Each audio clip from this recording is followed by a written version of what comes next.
তোমরা তো জানো গাইস, আজকে আমি বাড়ি ফিরছি। বর্ধমানের ব্রিজটাকে আপনাদেরকে একটু দেখাচ্ছি। ভালো লাগলে অবশ্যই আমার পেজটাকে ফলো করে পাশে থাকার বেল আইকনটা গাইস, তাহলে ভিডিওটা দেখতে থাকুন। দেখার পরে কিরকম কি লাগছে আমায় কমেন্ট করে জানাবেন।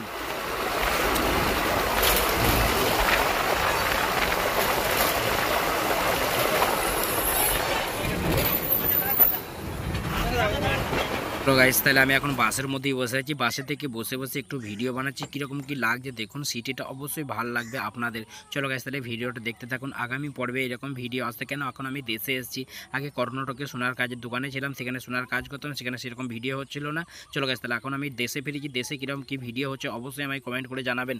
দেখুন ভিডিওটা আমাদের বর্ধমানের ব্রিজটাকে আপনাদেরকে ভালোভাবে দেখাচ্ছি। আপনারা দেখুন ভিডিওটা।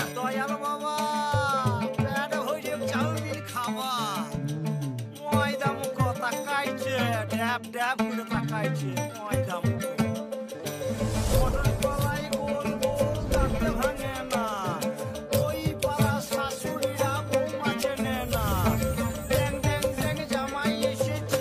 ফাইনাল গাইস, তাহলে চলে এলাম আমি মসজিদটা একটু আপনাদেরকে দেখে দিলাম ভিডিওর মাধ্যমে। কীরকম লাগছে অবশ্যই আমায় কমেন্ট করে জানাবেন। তাহলে ভিডিওটা দেখে, এটা হচ্ছে আমাদের বর্ধমান ব্রিজ। কেন আমি আগামীকাল আমি দেশে ফিরেছি। দেশে ফেরার পথে আমি বাস থেকে নেমে এই ভিডিওটা আমি করতে করতে আসছিলাম। কীরকম লাগছে অবশ্যই আমায় কমেন্ট করে জানাবেন। লেগে থাকলে অবশ্যই পাশে থাকার বেল আইকনটা দাবিয়ে দেবে।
হাই বন্ধুরা, তাহলে ভিডিওটা কেমন লাগলো অবশ্যই আমায় কমেন্ট করে জানাবে। ভিডিওটা ভালো লেগে থাকলে অবশ্যই আমার পেজটাকে ফলো করে পাশে থাকার বেল আইকনটা দিয়ে দেবে। এরকম নিত্য নতুন ভিডিও আসবে। কেন বলো দেখুন, আমি এতদিন কর্ণাটকে ছিলাম, কর্ণাটক থেকে এখন বাড়ি এসেছি। বাড়ির পথে এখন আমাদের গায়ের কীরকম কী ন্যাচারাল সেই ভিডিওটাই আপনাদের মাঝে তুলে ধরবো। অবশ্যই আপনাদের খুবই ভালো লাগবে।